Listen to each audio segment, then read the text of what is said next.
Jo, nuk thëmë drejtë, nuk kemi kënaqur me gjithse na vijim me një fazë përgatitore, Bajraki Tiranë, vajzat nuk janë liruar nga kamp, por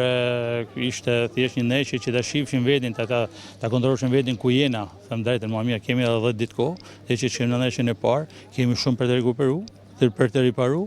dhe do t'i shohim gjanat ditë për ditë duke riparuar veprimet, por vajzat ditë për ditë janë do të lirohen nga kamp dhe normalisht do dalim aty ku dëshirojmë. Shiko, fizikisht ta nuk janë keq, pra ta përballuan 90 minutin, pavarësisht se nuk dolën në atë lojën ku doshim ne ose nuk ishin aq agresiv në momentit kur do të më kanë agresiv. Kështu që thash, vajzat do të lirohen ditë mas ditë, do të lirohen nga kamp,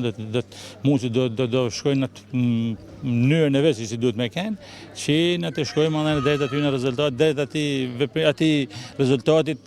ose më mirë me thënë deri aty harmonizimit të plot të grupit deri në fund për ndeshjen e parë. Gjendja e ekipit për ndeshjen e 5 gushtit me kampionin e Slovenisë? Normalisht, shpresojmë të jenë sa më mirë, vajzat thash shkojnë deri aty harmonizimi, se siç keni parë ju, ka 2 ditë kohë që ka ardha qendërmbrojtëse braziliane, ajo nuk është harmonizuar me pjesën tjetër të grupit, por gradualisht do të vim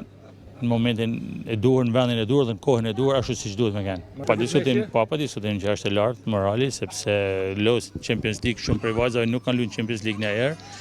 dhe normalisht që është për ta një diçka